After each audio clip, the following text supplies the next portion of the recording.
Yerimiz mi dar, ne var? Uçuyormuş herkes, o da kim oluyor? Sen kimsin, kim bunlar? En büyük kim?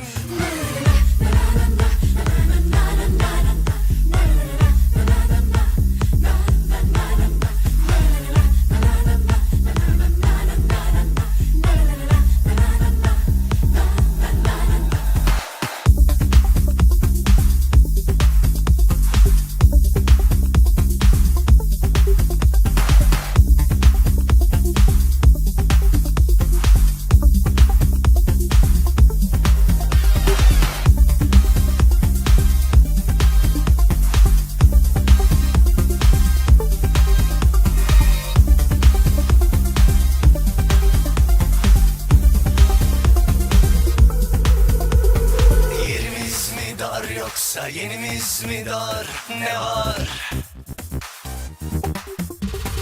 Uçuyormuş herkes, o da kim oluyor? Sen kimsin, kim bunlar?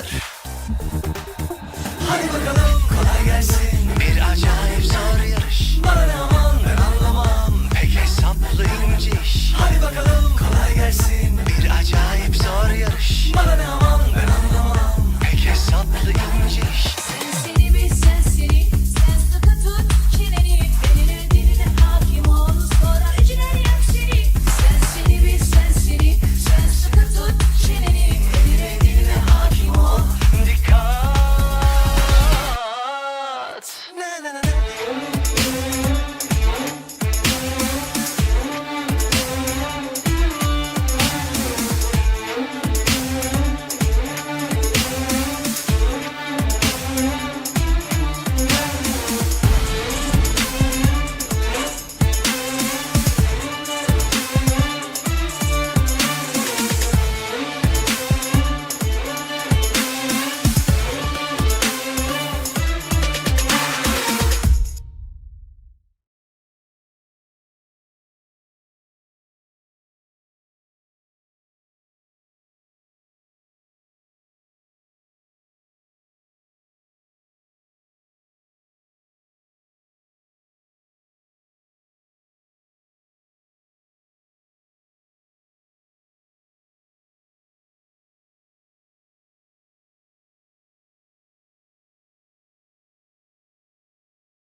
Hi everyone, welcome to the 2021 Turkfest event. My name is Elif and I will be your MC this year. For those joining us for the first time, Turkfest is an annual cultural festival in Seattle to celebrate various aspects of Turkish culture and share it with the greater community. It is part of the Seattle Center Festal and is presented by TACAWA and with the support of the City of Seattle. This is the 21st annual Turkfest and the second time we are doing it remotely, where you can join the celebration from the comfort of your homes or wherever you are. Today we will have a rich collection of performances and glimpses into the beauty of Turkish culture, so stay tuned. And we encourage you to make this event as interactive as possible, so sing along, dance along, leave comments in the chat, do whatever your hearts desire, and have fun. But first, Mayor Durkan has some opening remarks for us. Hi, I'm Mayor Jenny Durkan. I would like to share a special greeting with the Turkfest and express my appreciation for the part the Turkish community has placed in the livelihood, culture, and community of our city. October is Turkish Heritage Month in our state, and so it's fitting that Turkfest seeks to provide the bridge of understanding between Turkish-Americans and our residents who are not familiar with Turkish culture. Festival organizers are especially keen on creating a connection among people during this challenging time. Please accept my warmest regards for a meaningful and enjoyable virtual festival.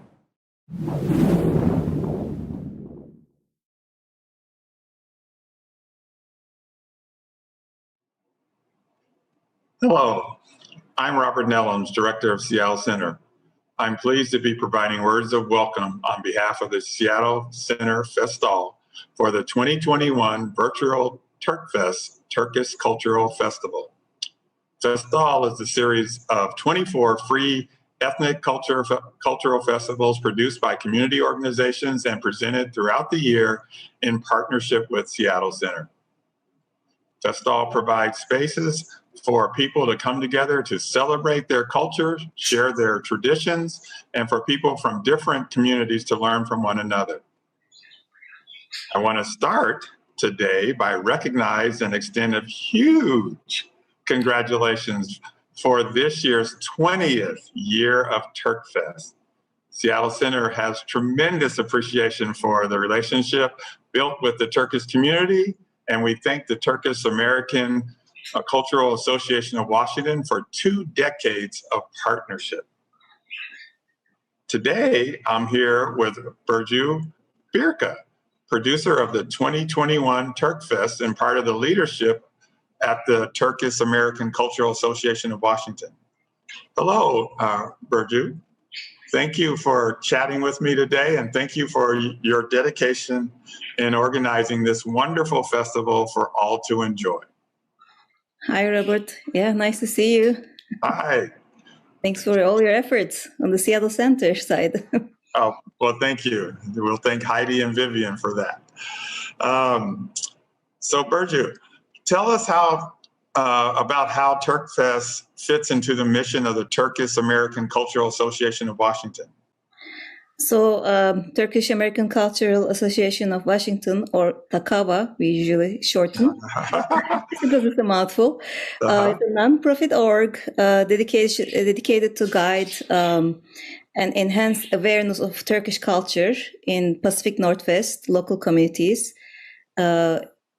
cultivate relationship between Turkish Americans or any community, really. So for in that goal, TACAWA organizes various festivals, including Turkfest, various events throughout the year.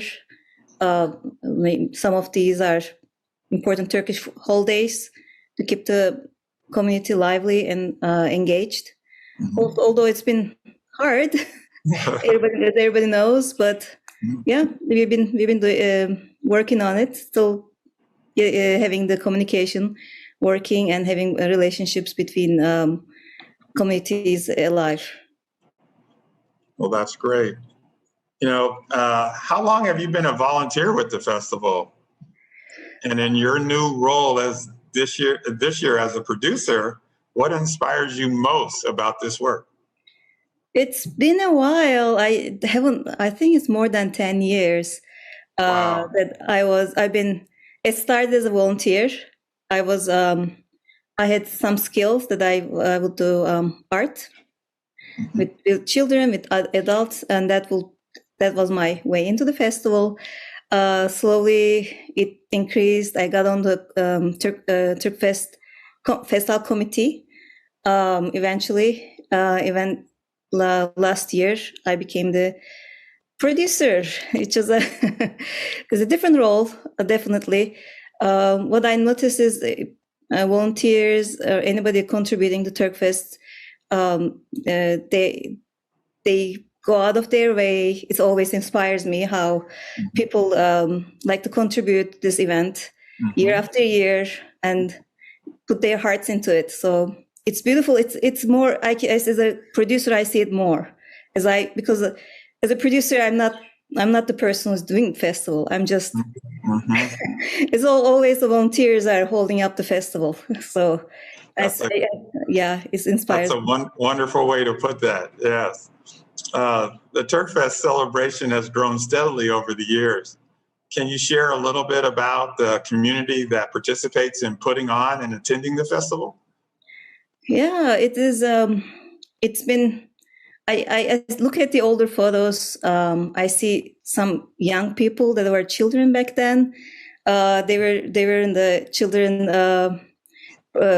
performing on the stage. It's beautiful. It's going through generations. Hopefully their children also will be part of the festival. So yeah, community is growing. We have more people coming in. I see more people from different, like Oregon or Vancouver, and when the border is easier to cross. But even now, it is spreading and hopefully spreading our message. Oh, yes, yes. We're definitely spreading your message. Of course, we're all missing the joy of gathering in person. And I imagine the virtual program last year and now this year has offered some silver linings, introducing the festival to especially new audience members. Have any interesting connections been made that you might continue to build on in the future? One thing I noticed was we set the festival, the start of the festival, so that people in Turkey can watch too. So it was a nice, happy surprise to see. We had the chat going, and even some of the relatives of our board members were messaging us. It was very sweet, and also a lot of people don't have the time just be in the festival space. So I know a lot of my friends, they're like, oh, we watched it online later on, or maybe in chunks, especially if I have a new parent friend. Hi to her. Yeah, she's like, I watched all of it, but it's just like small chunks. So that was an interesting thing that we never thought of before, because when it was live, it was just you miss it and it's done. But yeah, even though it's hard, it's better to be in person. Also, there's silver lining too. Oh, yeah, yeah. In person is special. Online is special too, but in a different way. Let's talk a little bit about this weekend's program. Turkfest recorded one performance here at Seattle Center McCall Hall, and all the other presentations have been sourced from Community. What are some of the highlights we can look forward to? So we have a lot of music and some dancing and some food presentations. One of the dance presentations has been filmed in McCall Hall, and I was part of it. I'm so happy. It was a very interesting experience. McCall Hall, definitely very professional, very exciting, and being on the stage. Because I've been many times on the spectator seats, like audience, like, oh wow, and then now I'm on the stage. It was a lot of fun, and all the dancers have been.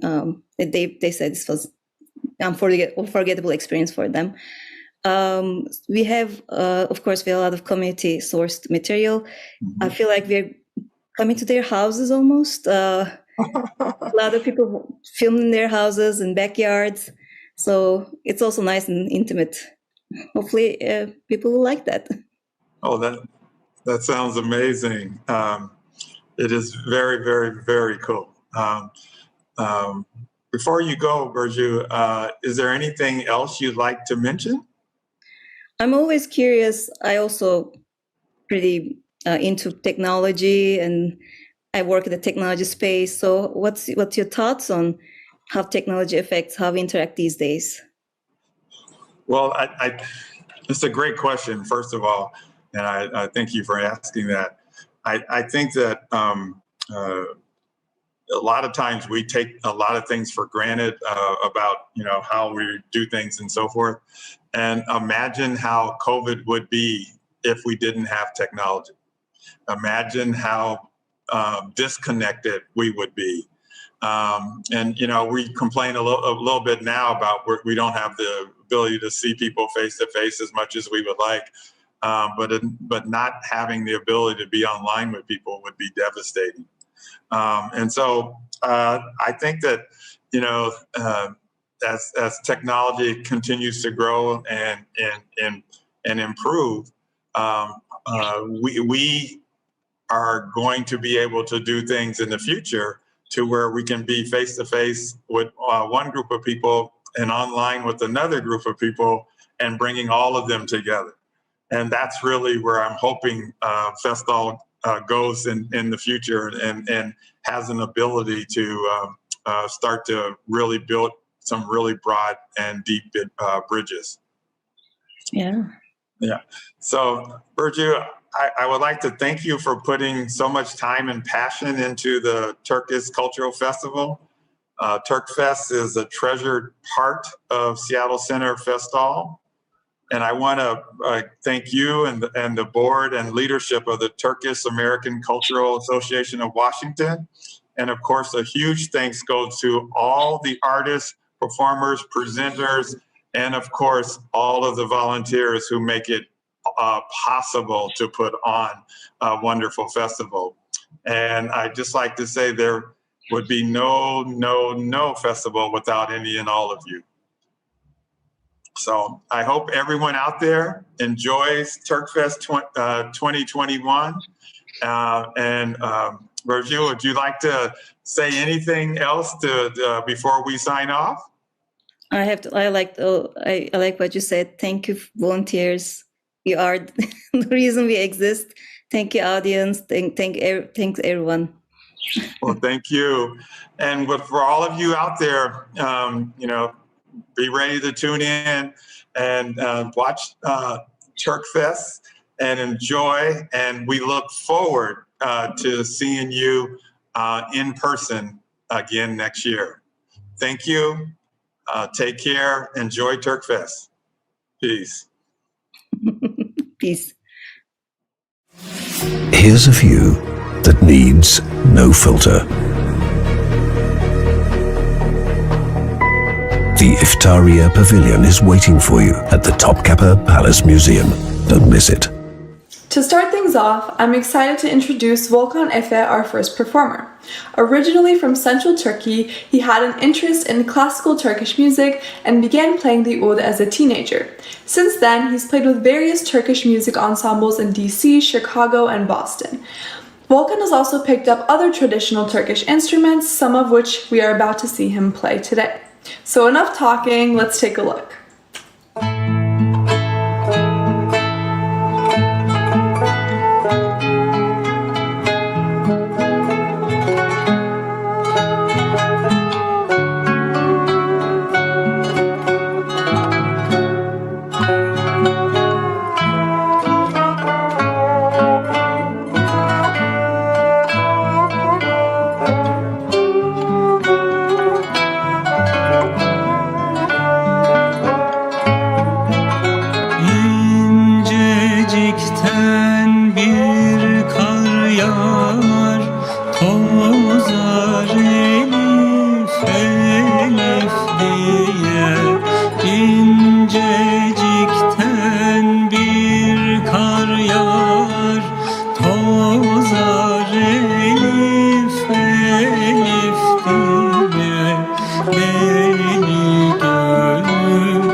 Can sana kurban,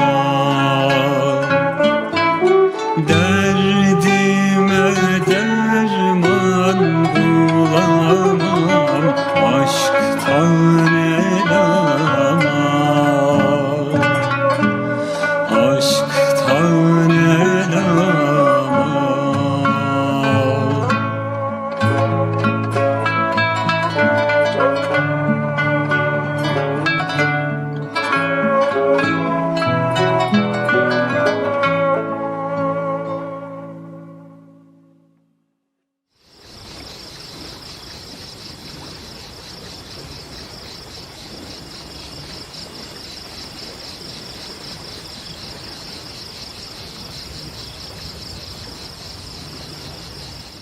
Wow, that performance was truly incredible. Volkan can play so many instruments, he formed a band with just himself. Now that's pretty impressive. That was only just the beginning of all the talent we are here to showcase today. Ahmet Serkan is a jazz, opera, and pop singer from Turkey, and he has performed professionally in many countries. We are lucky to have him here again this year, singing Sultaniyega. Roll the tapes.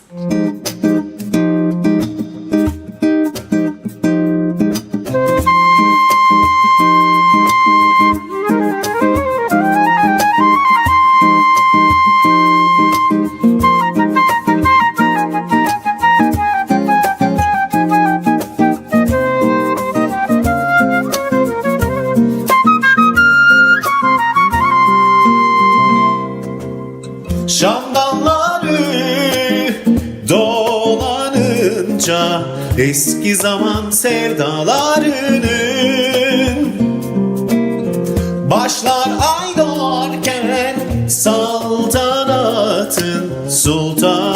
yegahı,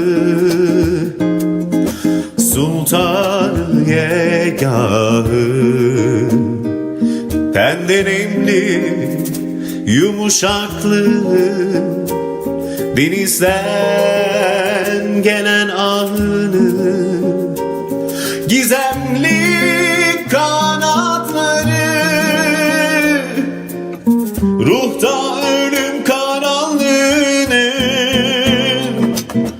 başlar ay doğarken saltanatın sultanı yegahı,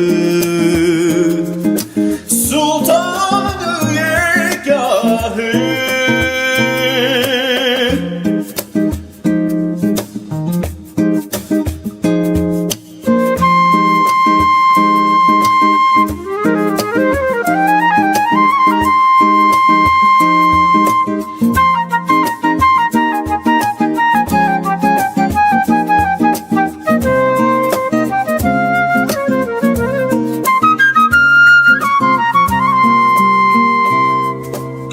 Şamdanları dolanınca eski zaman sevdalarının, başlar ay doğarken saltanatın sultanı yegahı,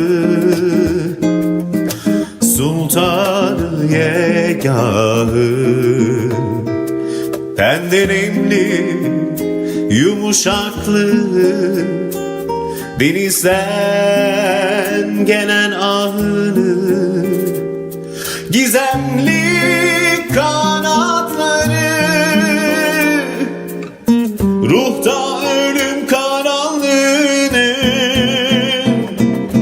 başlar ay doğarken saltanatın sultanı yegahı,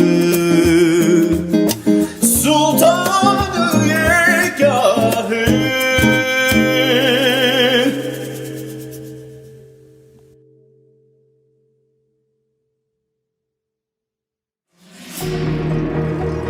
This is the 0 point in time.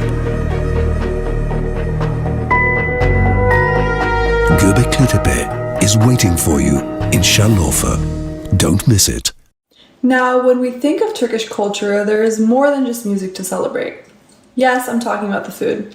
One of the main reasons I'm proud to be Turkish. Just kidding. Mostly. Now that I have you all thinking about food, let's step into Joy's kitchen where Tuğçe Ülker is going to show us how she makes tahin mezesi. Tuğçe loves trying and sharing new recipes, so make sure to check out her Instagram page. Hi everyone, greetings from Antalya, Turkey. Today we're making a beautiful tahini dip/meze called hibeş. You can either enjoy it with Turkish pide or your favorite vegan chips. I'm making this hibeş with a little twist. I'm adding some sauteed onions to add a bit of sweetness to it. I cook the onions with a bit of cornstarch to soften them up quickly. And here is our main ingredient, tahini. In Antalya, we like to add tahini to almost anything. Here is the crushed garlic cloves, cumin, and ground red pepper. All goes into the blender. And here comes a twist. The onions, the sweetness. We blend everything together. We add some cold water to reach the consistency we like. And here, I realized that I forgot something really important, the lemon juice. We also add it to the mixture. Look at this velvety, luxurious dip. Yummy, right? It's delicious, healthy, vegan, nutritious, and goes well with almost anything. Meat, fish, chicken, all by itself. I add a bit more of that ground red pepper and of course some more olive oil. Et voila, bon appetit.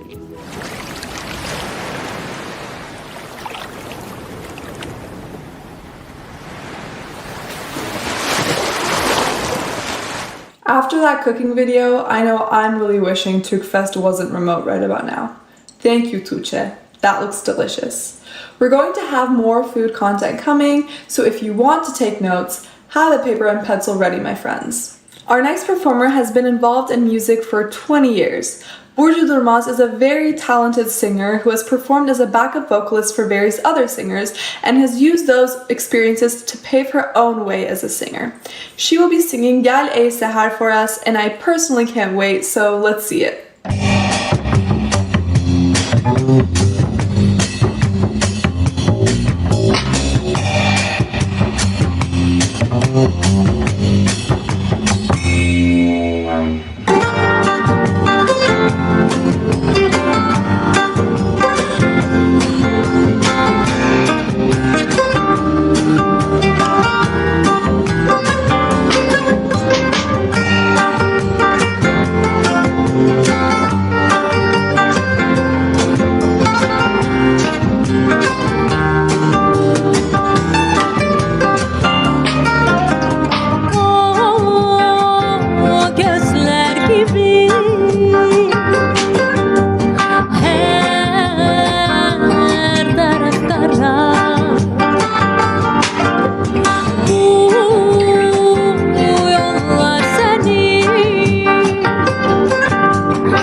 Başlar dünyaya ne güneş uyan, al elvan boya, yoksa bu deniz uçar. Bir zulmet gece deniz kaçar. Gel ey seher, gel ey seher.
Deniz kaçar. Gel ey seher, gel ey seher, gel ey seher, gel ey seher.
You're invited to the residence of the Sultans.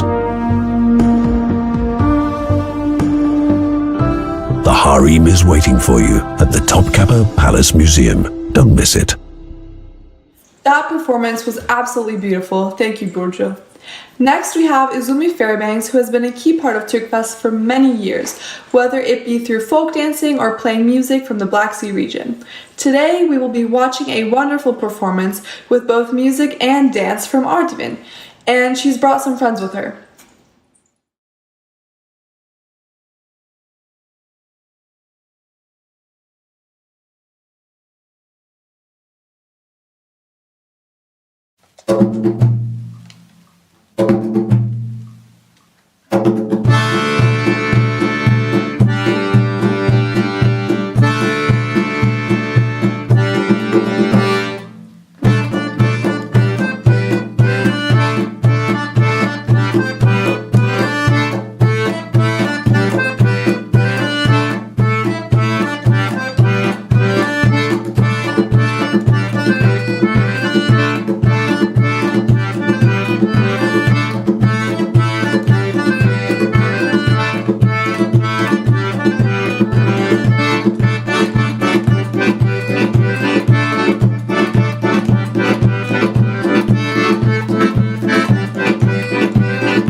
I loved that performance. It's great to see people coming together for music and dance.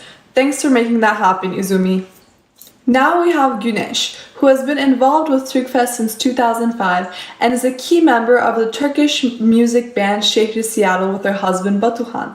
I remember even back when I was an elementary schooler performing at Turkfest in the Turkish choir for little kids, Güneş would play the flute for us to sing along to, and I always thought she was super cool. With even their 3-year-old son Sarp playing some instruments of his own, music is an integral part of her and Batuhan's family. She'll be singing for us today, so let's see it.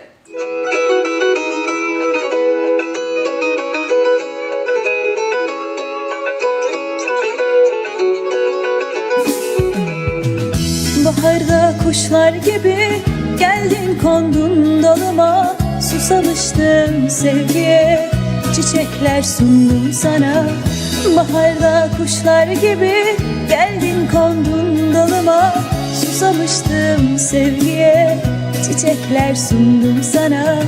Seversin diye, seversin diye.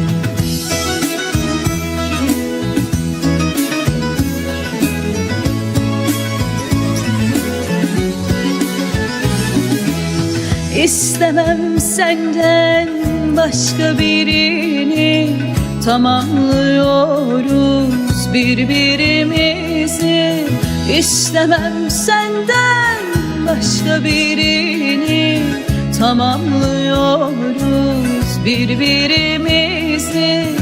Kusurumuz sevilmek, sevmek olunca kusursuz olmaz insan hayatta. Baharda kuşlar gibi geldin kondun dalıma, susamıştım sevgiye, çiçekler sundum sana, seversin diye, seversin diye.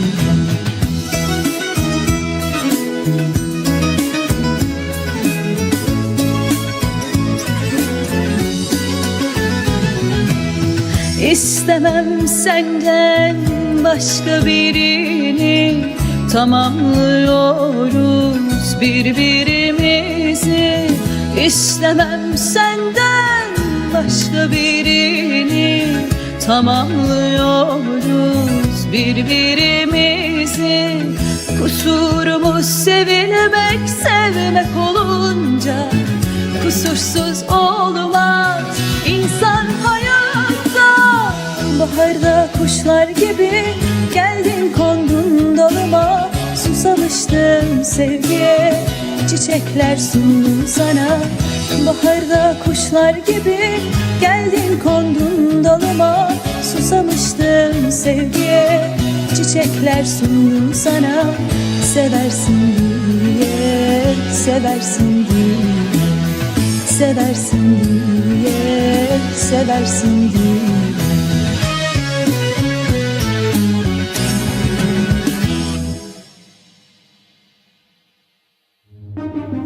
The whole world admires its beauty. The archaeological site of Hierapolis is waiting for you in Denizli. Don't miss it. See, I told you she was super cool and talented. Next up, Ahmet Serkan is making a reappearance, but this time with Nokta Barbaroğlu. Nokta has sung with our beloved Şehri Seattle band for the last few years and enjoys singing with friends for fun. I don't know about you, but I'm very excited to see them both sing. Take it away.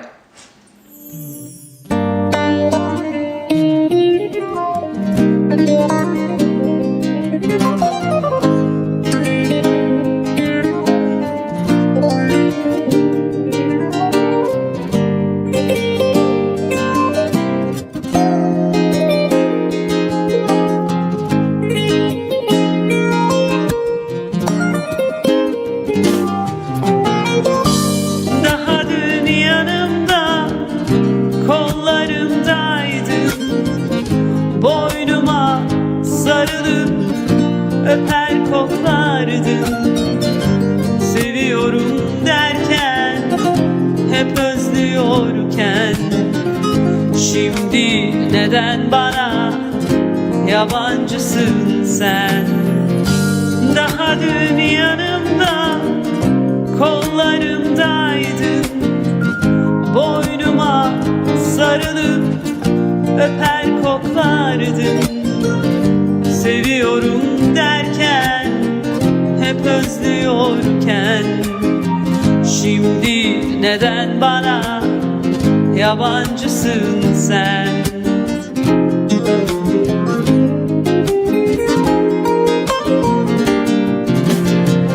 Seni unutmaya ömrüm yeter mi? Dön desen tersine dünya döner mi? Gururum aşkıma öyle düşman ki. Geri dön, beni sev, dön diyemem ki. Seni unutmaya ömrüm yeter mi? Dön desem tersine dünya döner mi? Gururum aşkıma öyle düşman ki. Geri dön, beni sev, dön diyemem ki.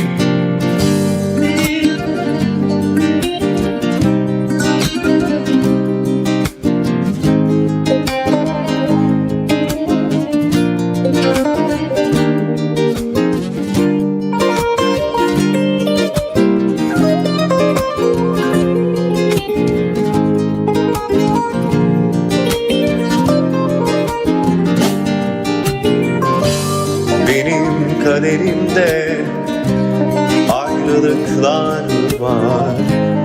Kime bağlandıysam ayrıldı yollar. Sevmedim kimseyi ben hiç bu kadar. Benden ayrılmaya yeminim var.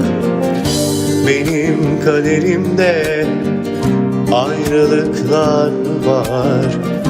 Kime bağlandıysam ayrıldı yollar. Sevmedim kimseyi ben hiç bu kadar. Benden ayrılmaya yeminim mi var?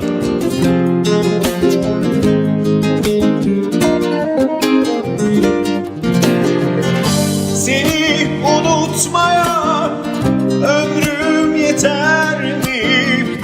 Dön desen tersine dünya döner mi? Gururum aşkıma öyle düşman ki. Geri dön beni sev, dön diyemem ki. Seni unutmaya ömrüm yeter mi? Dön desem tersine dünya döner mi? Gururum aşkıma öyle düşman ki. Geri dön beni sev, dön diyemem ki. Geri dön beni sev, dön diyemem ki.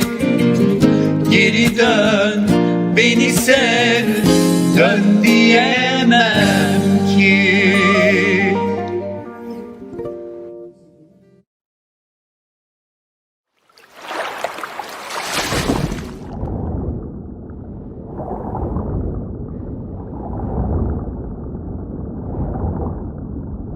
Let's switch it up a little by following up that amazing musical performance with some more amazing food. Arasin Özer has a great video prepared for us today where he's going to tell us a bit about himself and his recipes for kavurma and bulgur pilavı. So take those notes. Hello everyone, I'm Arasin Özer, a Turkish-American living in Seattle area. Today I'd like to share a couple of recipes which I believe will be representative of my culture. Although I grew up in Istanbul, I'm originally from a central part of Turkey, a city called Sivas, where livestock farming and whole grain farming is central to the economy. That's why most of the food that we consume will include whole grains and animal products. The recipes that I picked today will include these ingredients. The first one, bulgur pilav, will include bulgur, which is made out of whole grains. The way it's made, after the berries are collected, they are boiled and dried and peeled and cut into pieces. Today I'm gonna use coarse-sized bulgur to make bulgur pilav. And the second recipe that I will share with you guys is beef sauté in iron plate, which will include beef and vegetables and spices. But before I start sharing the recipes, I want you to remember that the food is so essential to our culture. Although I live 1,000 miles away from my native home country, I still try to replicate some of these experiences. And I want you to note that it's actually fun. It's about creating fun moments with our loved ones. I had a lot of fun preparing these recipes and recording them. I hope you will do the same while watching it. Enjoy. First step is to prepare the ingredients. I'll cut my vegetables into cubes. Today I'm using shallots, onions, red peppers, green peppers, and tomatoes.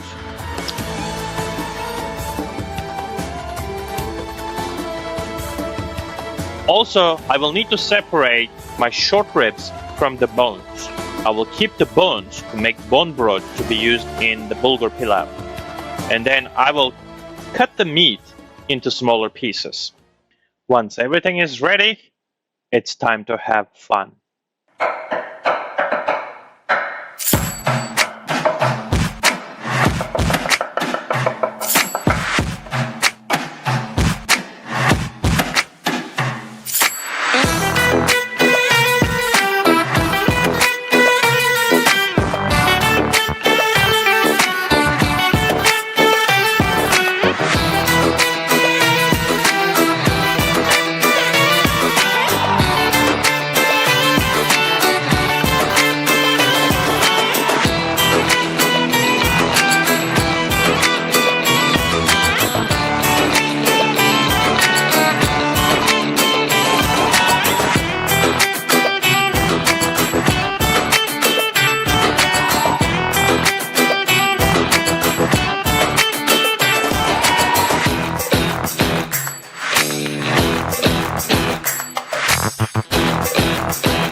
Thank you for watching and see you next time.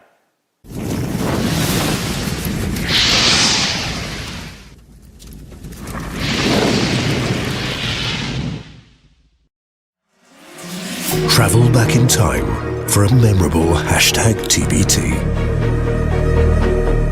The archaeological site of Laodicea is waiting for you in Denizli. Don't miss it. I'm sorry, I feel like I should have given a warning before the video because that personally made my mouth water like crazy. That was very entertaining and informational at the same time. Thank you, Addison. Our next performer is Ayşen Cengiz. She spent 4 years working as a kemançe player at Istanbul University and has been the head of orchestra for many choirs for 13 years. The video we're about to see is very authentic, with Turkish people coming around the dinner table to just play and sing together. Let's see it.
Leblebi koydum da sakız annem, leblebi koydum da sakız annem, doldurdum masaba sakız annem, doldurdum masaba sakız annem.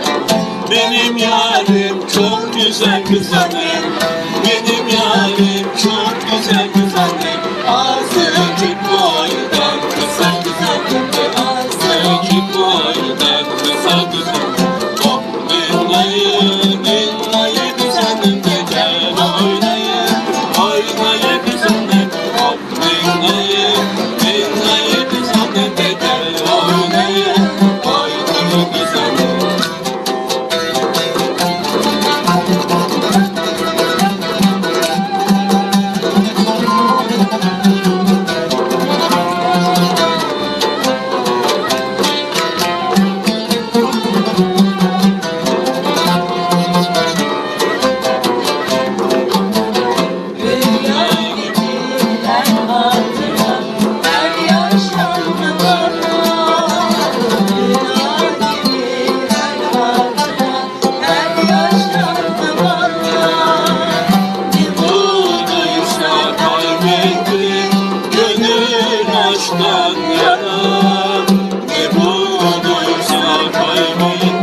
Now we have Tulin Yıldız singing a classical Turkish song.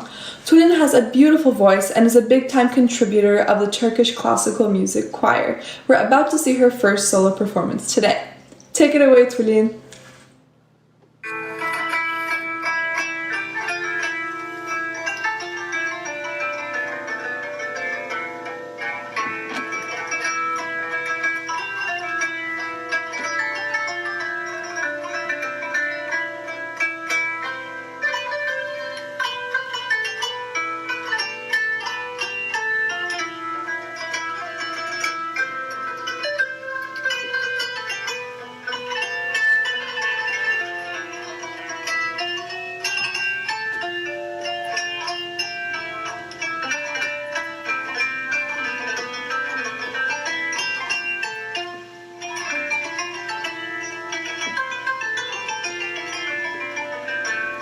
Sözün güzel, sözün de gel. Deli gönlüm hep seni ister. Sözün güzel, sözün de gel. Deli gönlüm bak seni ister. Seninle bütün yollar cennete gider. Seninle bütün yollar cennete gider. Aşkımsın gel, canımsın gel. Bir tanem sevdiğim güzelim gel.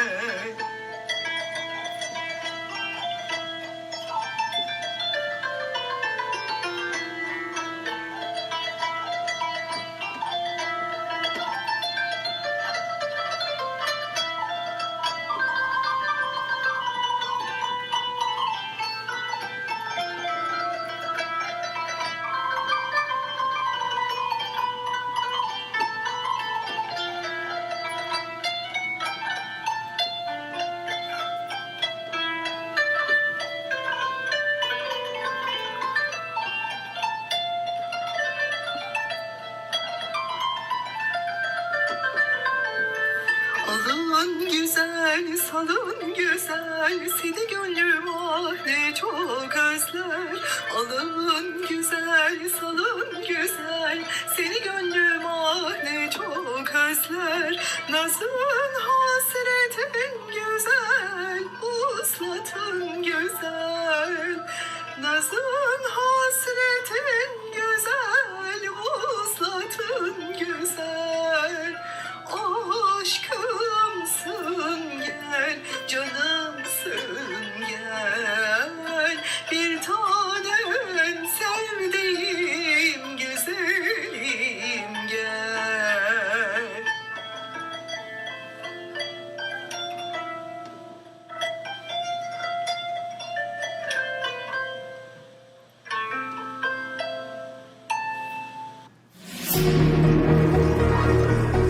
Is love really eternal? The world's oldest love poem is waiting for you at the Istanbul Archaeology Museums. Don't miss it. Burcu is back to bless our screens with her presence once again, this time with Dağılmak İstiyorum, which is a really fun song that I always find myself wanting to dance to. I'm really excited to see Burcu sing it, so let's go.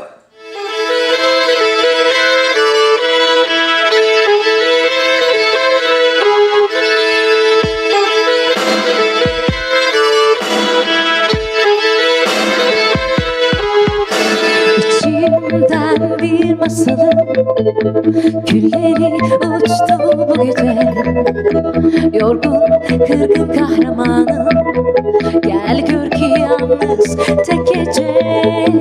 Çok değil, kısa zaman önce bir masal yeşerdi içimde. Sen her gün yalanlar söyledikçe can verdi kalbimde sessizce. Yüzüm gözüm şişene kadar ağlamak istiyorum, içim sabaha kadar bayılmak istiyorum. Caddelerde dolanıp bağırmak istiyorum, müsaadenle bu gece dağılmak istiyorum. Yüzüm şişene kadar ağlamak istiyorum, içim sabaha kadar bayılmak istiyorum.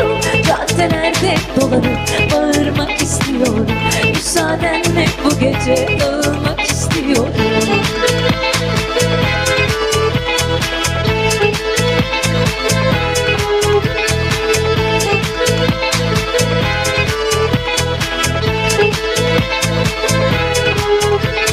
İçimden bir masalın külleri uçtu bu gece. Yorgun, kırgın kahramanım, gel gör ki yalnızca gece.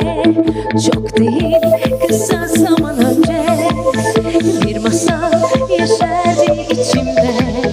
Sen her gün yalanlar söyledikçe can verdi kalbimde sessizce. Yüzüm gözüm şişene kadar ağlamak istiyorum, içim sabaha kadar bayılmak istiyorum. Caddelerde dolanıp bağırmak istiyorum, müsaadenle bu gece dağılmak istiyorum. Yüzüm şişene kadar ağlamak istiyorum, içim sabaha kadar bayılmak istiyorum. Caddelerde dolanıp bağırmak istiyorum, müsaadenle bu gece bağırmak istiyorum. İçimden bir masalın külleri uçtu bu gece. Yorgun kırk kahramanım, gel gör ki yalnızca gece.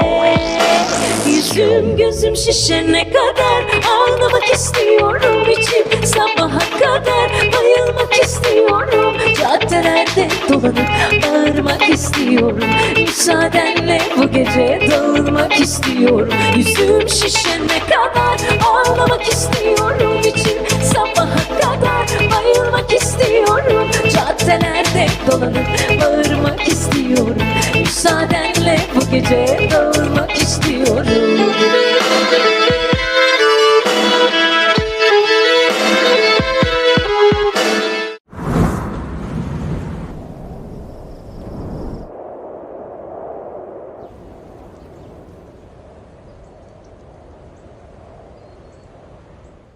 She rocked that performance. As always, I will be listening to Burcu's version of that song from now on. Now, I've already introduced these people individually, but we have a collective performance with Güneş, Batuhan, and Ahmet Sarkan coming your way. Brace yourselves for all the talent that you're about to see.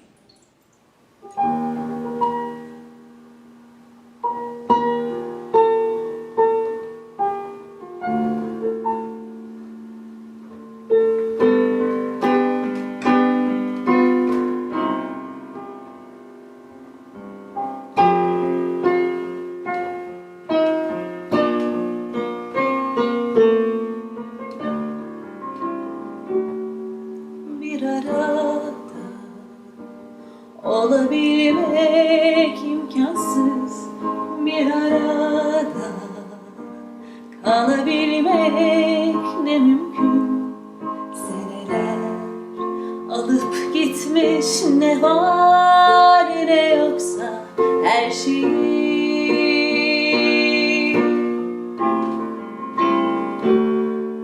İnanılmaz değişen benliğim, inanılmaz bu yabancıdaki sen misin?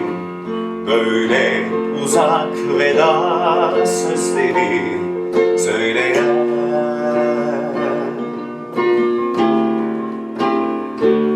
Geri dönme, inan içten değil, hali var ya. Tutamazsın kendini, biri bitmek. Ya olursa dersine bile bile her şeyin bittiğini. Geri dönmek, inan içten değil, hali var ya. Tutamazsın Kendini bir bitmek. ya olursa dersine bile bile her şeyin bittiğini. sonradan kor, sonradan kor.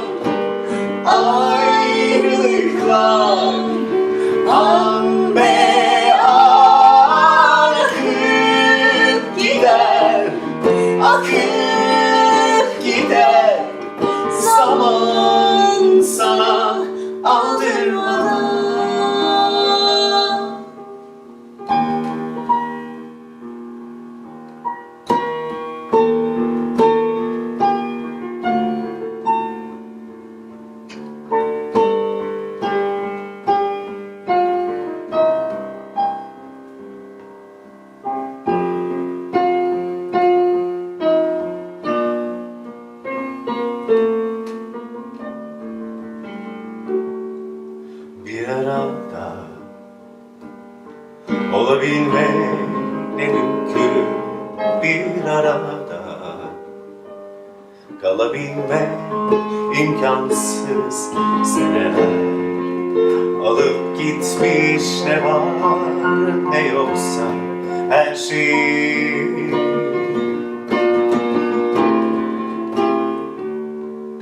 İnanılmaz, değişen ben miyim? İnanılmaz, bu yabancı da kim? Sen misin böyle uzak veda sözleri söyleyen?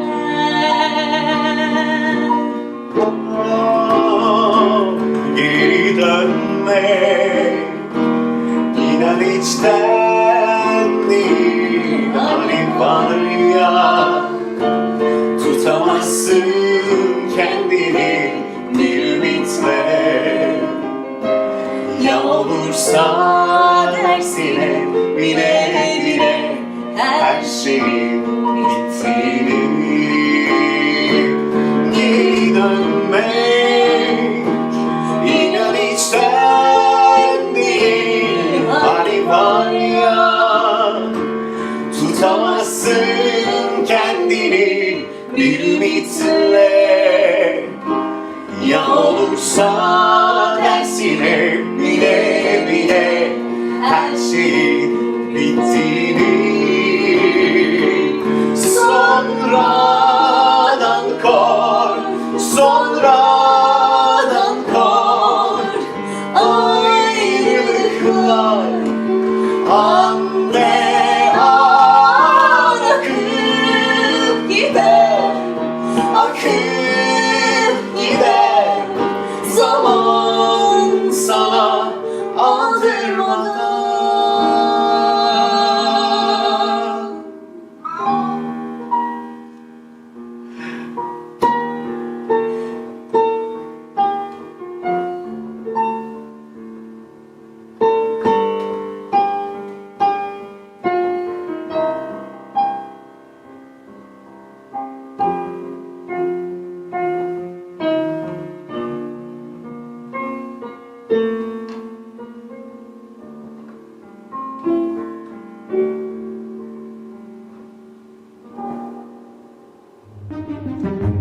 Beauty that will make your head spin.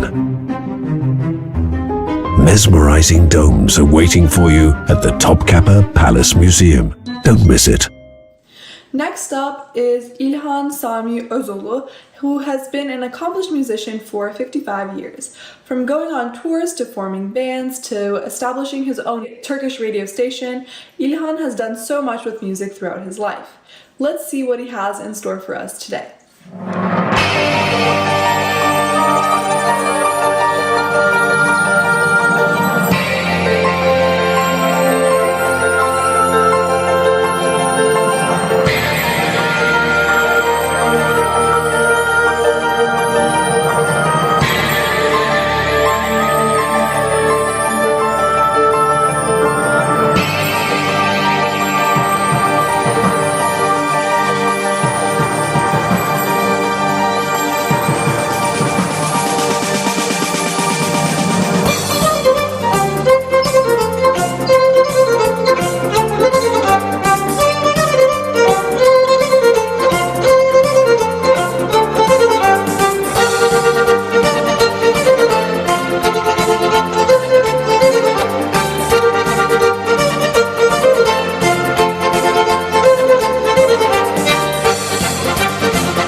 Our next performer, Janelle Bell Ayo, has been studying dance from various different countries, including Turkey, for the past 17 years.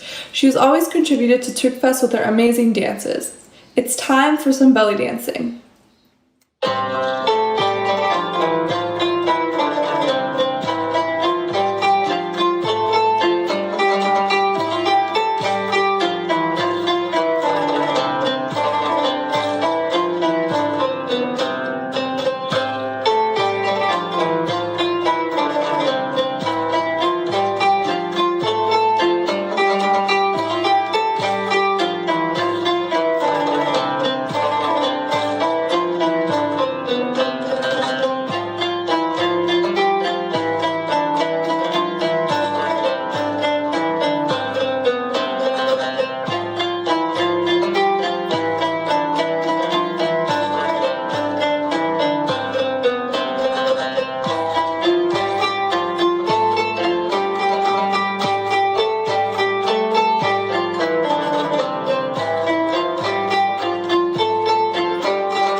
a reign of thousands of years.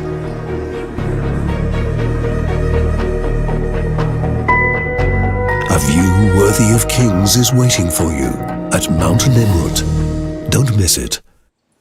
Now we're heading back to the kitchen with a very talented chef that I know personally very well, Meltem Fedayolu. I can attest to how delicious her cooking is. She never disappoints. Be sure to check out her catering service for events. Today, Meltem will be showing us how she makes aşure, which is a dish that has great cultural significance. Today, we are going to cook aşure, Turkish traditional noah's pudding. Aşure is made of many kind of different ingredients. While preparing, we have two steps, cooking and decorating. We are going to use, for cooking, barley, kidney beans, garbanzo beans, apricots, raisin, sugar, orange zest, rice. Everything is going to be together.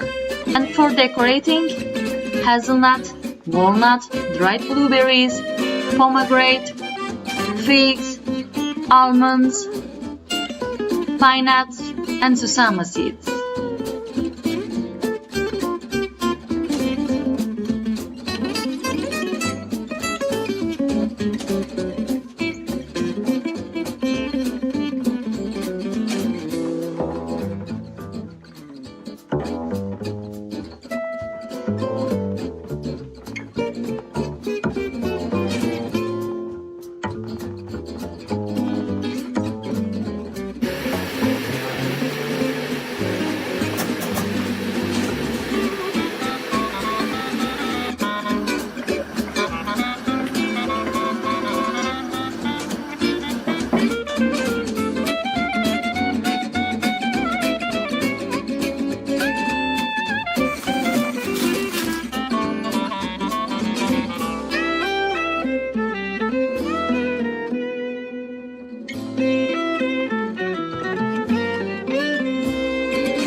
Aşurelerimiz hazır.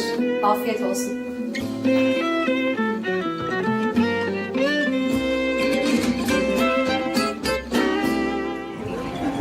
So, how was Turkey?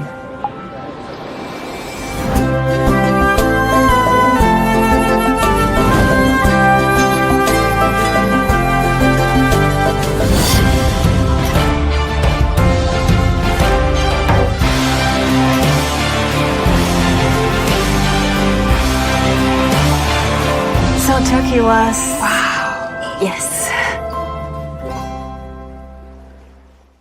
Now we have some familiar faces making a reappearance.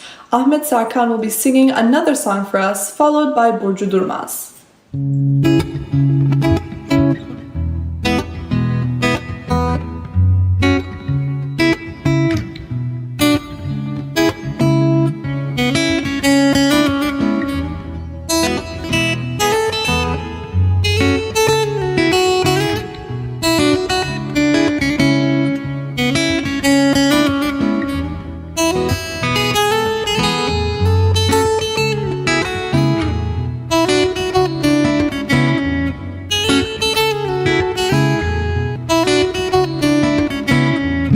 Sevda çölünde bıraktın beni, kanadı kırılmış bir kuş gibi Dönüp de bakmadın bir gün halime. Sokağa atılmış bir taş gibiyim. Dönüp de bakmadın bir gün halime. Sokağa atılmış bir taş gibiyim.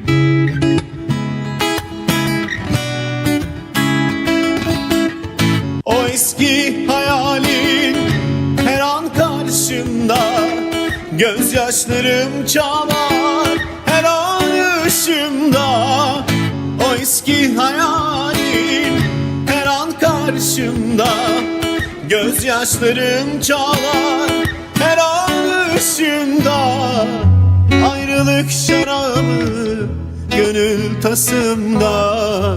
İçmeden yıkılmış sarhoş gibiyim. Ayrılık şarabı gönül tasımda. İçmeden yıkılmış sarhoş gibiyim. İçmeden yıkılmış sarhoş gibiyim.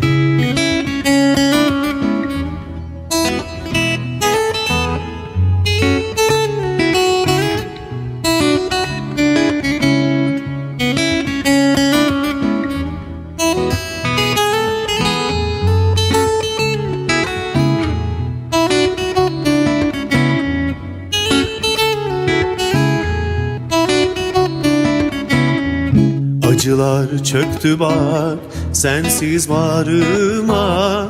Çoktan azan erdi gönül bağıma. İnanma sen benim yaşadığıma. Sen gittin gideni ölmüş gibiyim. İnanma sen benim yaşadığıma. Sen gittin gideni ölmüş gibiyim.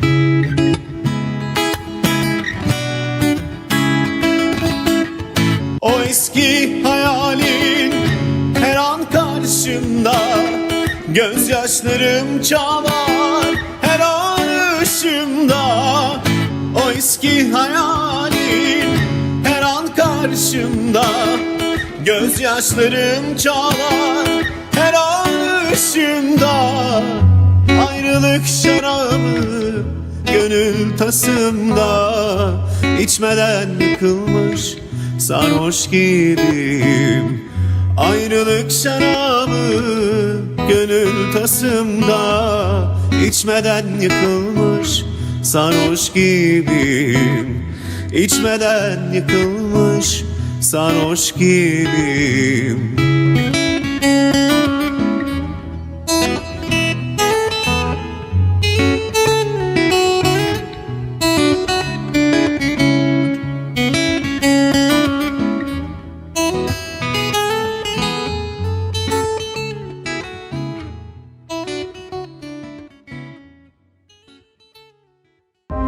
The brightest city of ancient times. The archaeological site of Mira is waiting for you in Demre. Don't miss it.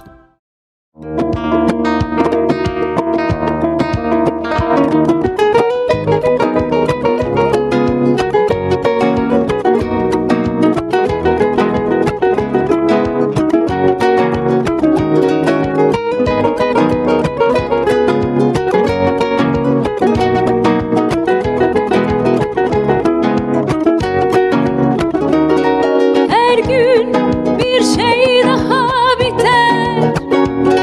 Giderek acı vermez biten şeyler.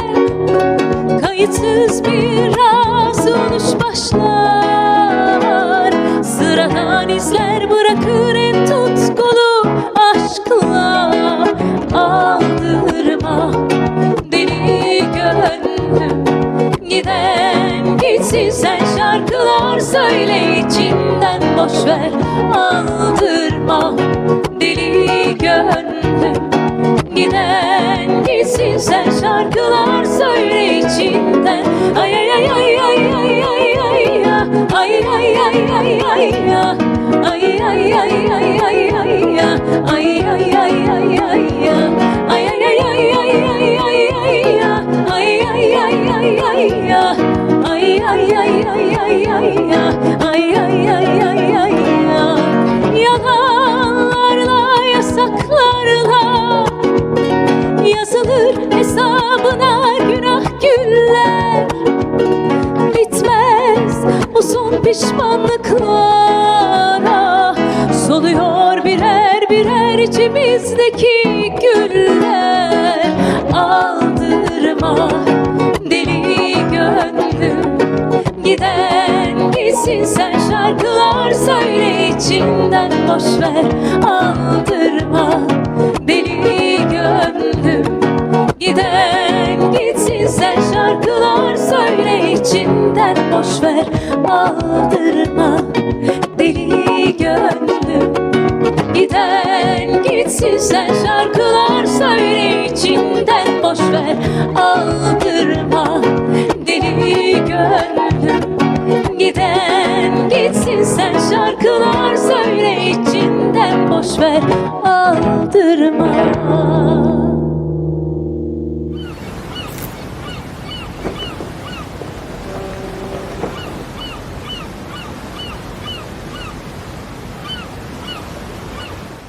It's time for another amazing dance performance from Izumi and her friends. You will see Izumi playing the kemanche to accompany the traditional dancing.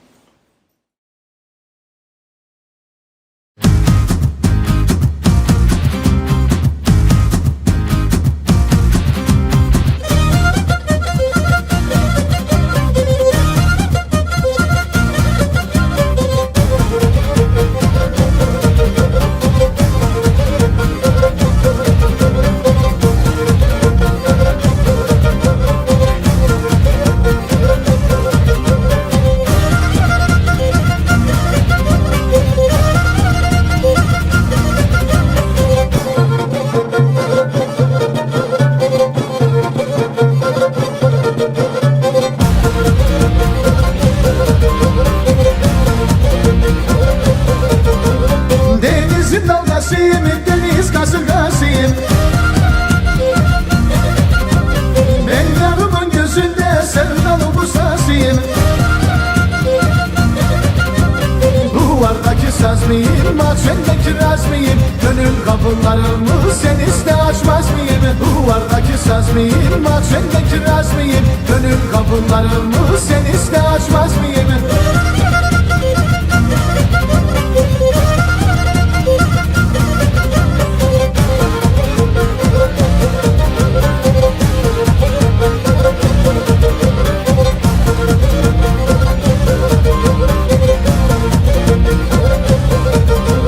Yayla çiçeklerinden topladım deste deste. Sevdam bir türkü olsa söylerdim tek nefeste. Duvardaki saz mıyım, mahzendeki raz mıyım? Gönül kapılarımı sen iste açmaz mıyım? Duvardaki saz mıyım, mahzendeki raz mıyım? Gönül kapılarımı sen iste açmaz mıyım?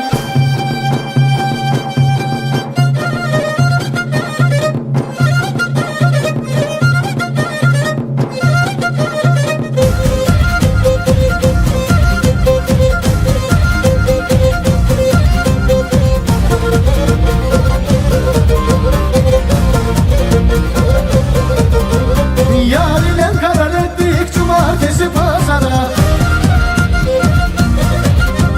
Bizim sevdalığımız girer bizde mezara. Duvardaki saz mıyım, mahzendeki raz mıyım? Gönül kapılarımı sen iste açmaz mıyım? Duvardaki saz mıyım, mahzendeki raz mıyım? Gönül kapılarımı sen iste açmaz mıyım?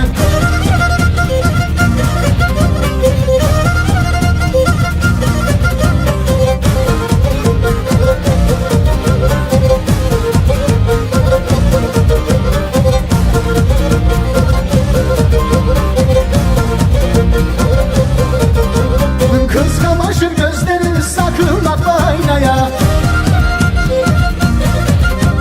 Ha bu güzelliklerin bedeli ki dünyaya. Duvardaki saz mıyım, mahzendeki raz mıyım? Gönül kapılarımı sen iste açmaz mıyım? Duvardaki saz mıyım? Bak sen de kiraz mıyım? Gönül kapılarımı sen iste açmaz mıyım?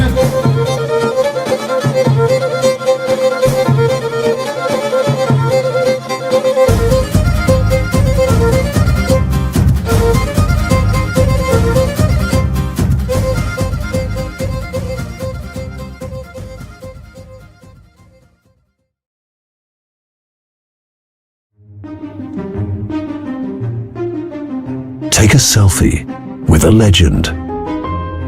Puzur Ishtar is waiting for you at the Istanbul Archaeology Museums. Don't miss it. Our next performer, Nazife Uzun, has been involved with Turkfest since 2005, whether it be through folk dancing or working the Turkish coffee stand, which is also a very important role. But she also loves singing, which is what she's going to be doing for us today. Take it away.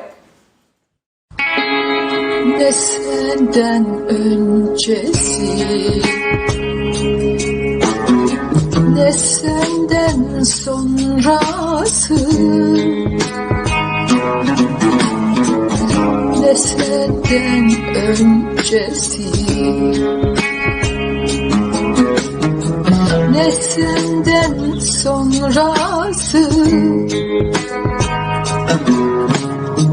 Ayrılık aman, ölümden yaman, geçmiyor zaman, geçmiyor. Ne anam babam, ne hoş hatıram, yetmiyor canım, yetmiyor. Ben sende tutuklu kaldım, kendi hayatımdan çaldım. Yedi cihan dolandım, varasın demiyor. Ben sende tutuklu kaldım, kendi hayatımdan çaldım. Yedi cihan dolandım, banasın demiyor.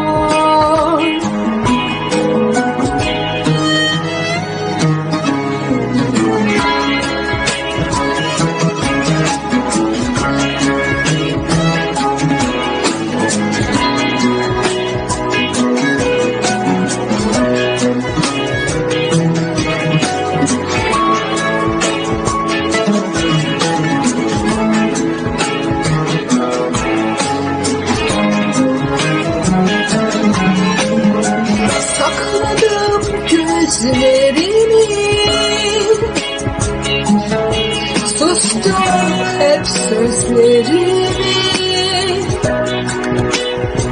yandım yar gözlerimi.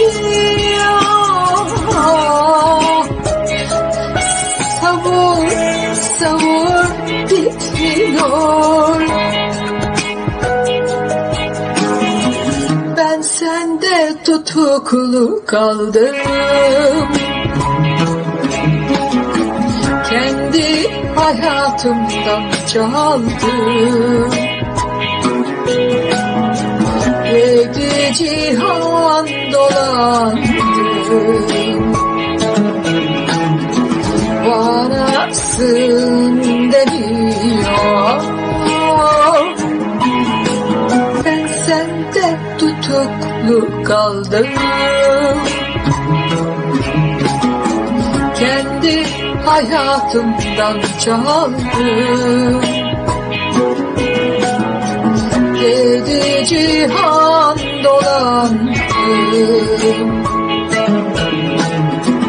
banasın demiyor. Ben sende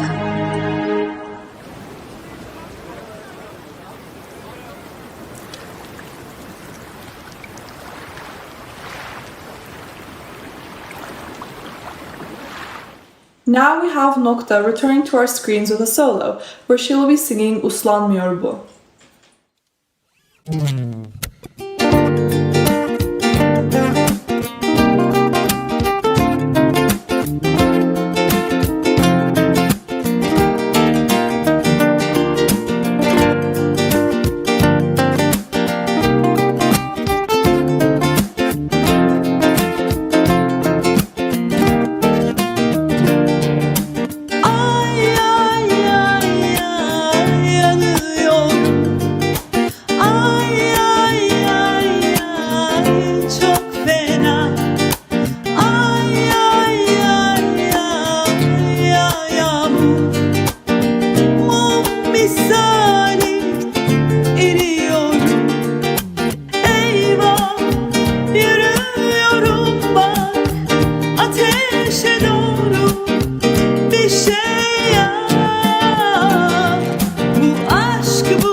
Sen onu gel anlat kalbe, yürüyor önümde büyük harbe, darbe üstüne darbe, ıslanmıyor bu. Ama sen onu gel anlat kalbe, yürüyor önümde büyük harbe, darbe üstüne darbe, ıslanmıyor bu.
Sen onu gel anlat kalbe, yürüyor önümde büyük harbe, darbe üstüne darbe, ıslanmıyor bu.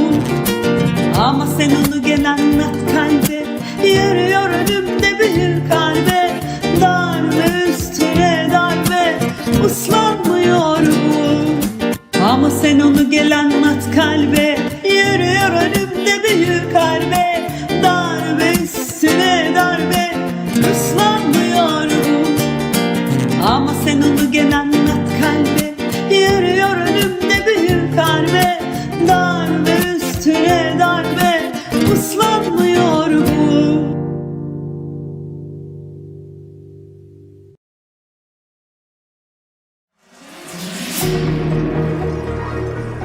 The patron saint of children. St. Nicholas Museum is waiting for you in Antalya. Don't miss it.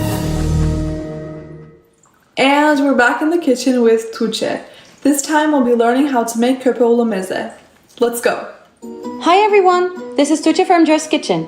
Today we're making one of my favorite Turkish mezes, köpoğlu.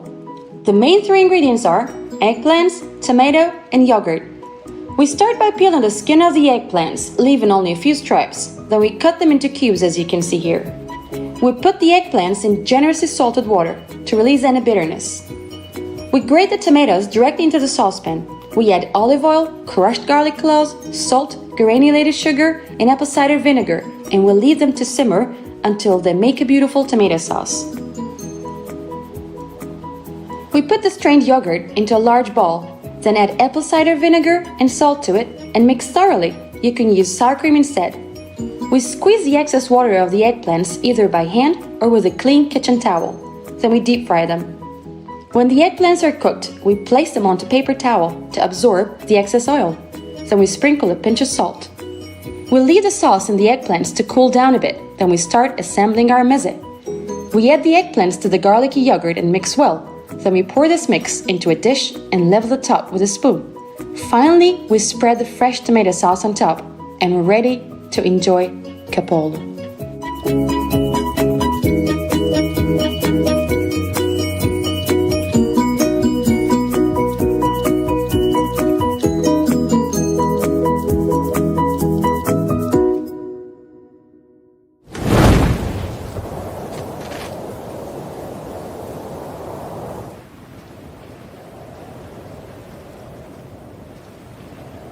Unfortunately, we are nearing the end of our beautiful performances, but we're not quite done yet, don't worry. Right now we have Güneş, Batuhan and Ahmet, which is very exciting. These collabs really are amazing. I wish we could just keep them coming. Without further ado, here is Yalnızlık Senfonisi.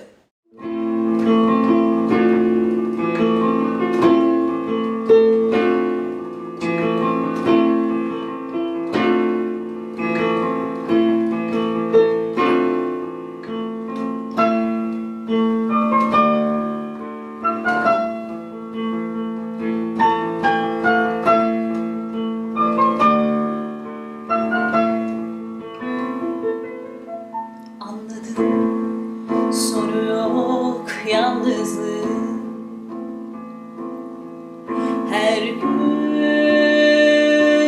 çoğalacak.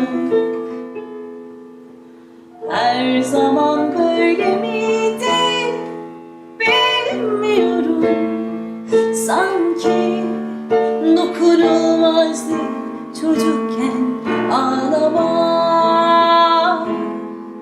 Alışır her insan, alışır zamanla, kırılır incinmeye.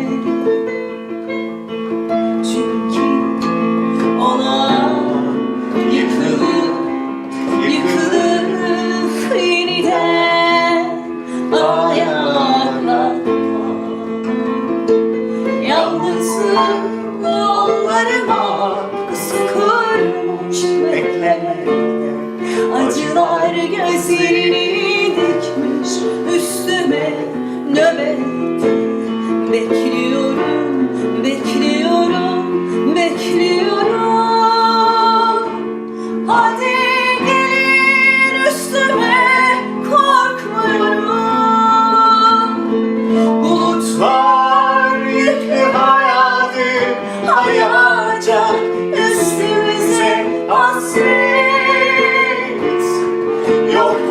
Yokluğunla ben baş başayız nihayet. Yalnızlık yollarıma sıkılmış beklemekte.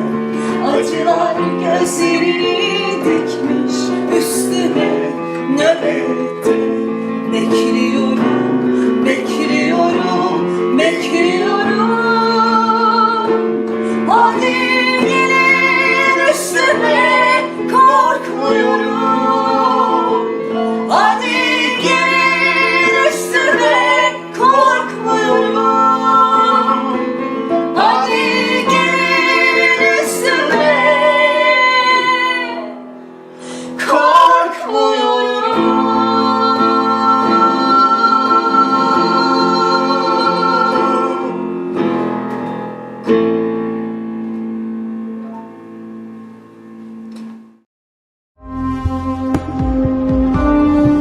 An epic 3D battle scene. The Alexander sarcophagus is waiting for you at the Istanbul Archaeology Museums. Don't miss it. Next is İlhan Özulu singing the İzmir Marşı for us, which is a Turkish anthem. Feel free to sing along.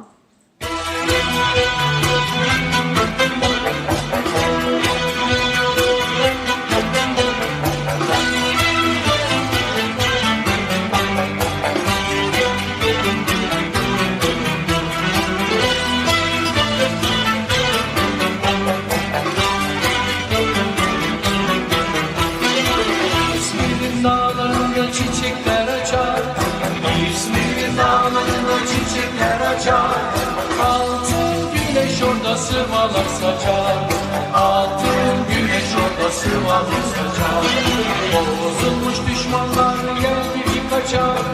Bozulmuş düşmanlar yer gibi kaçar. Yaşa Mustafa Kemal Paşa yaşa. Adın yazılacak yüce Paşa. Yaşa Mustafa Kemal Paşa yaşa. Adın yazılacak yüce Paşa.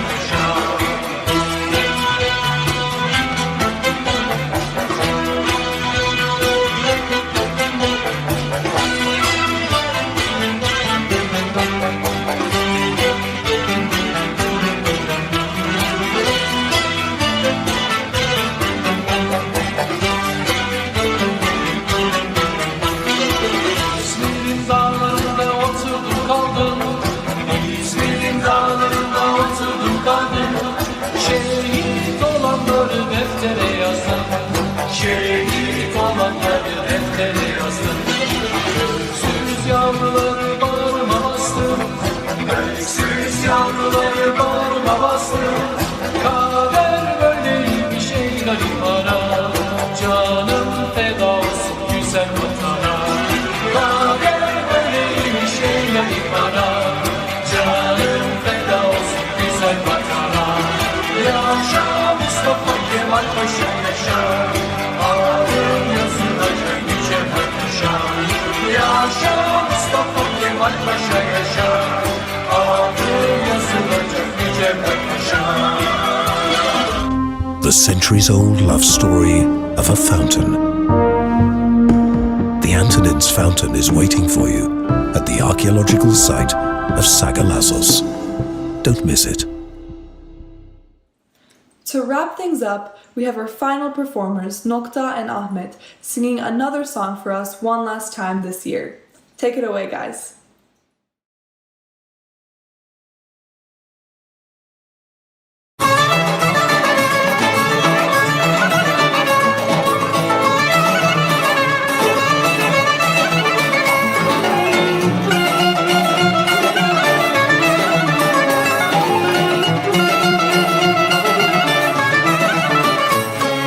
Of köprüler yaptırdım gelip geçmeye, çeşmeler yaptırdım suyun içmeye karam, içmeye karam. Kalbi karar verdim alıp kaçmaya, boşa kostaklanma kostak değilsin karam, değilsin karam aman aman değilsin vay vay.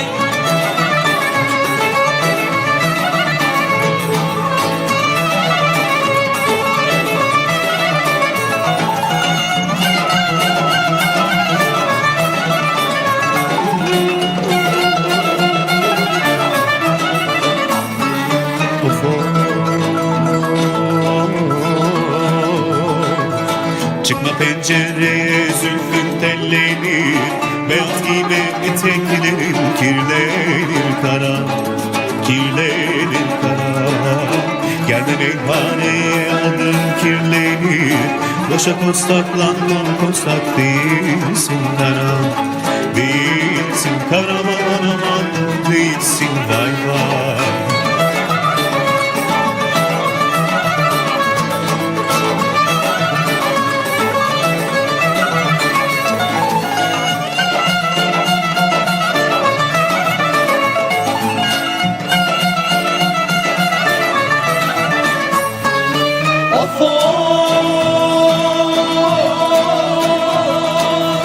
Armudu dağında pazar eyledim, kaşına gözüne nazar eyledim karam, eyledim karam. 80 şeftaliye pazar eyledim, yakmışlar ıslanmışım diyemem karam, diyemem karam aman aman diyemem vay.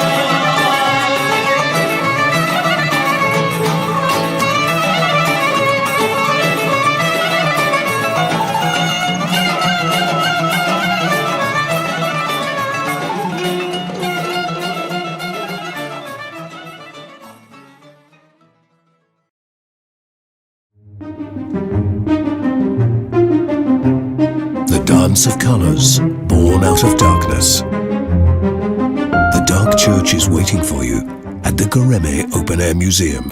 Don't miss it. Well, everyone, that is the end of our performances for this year.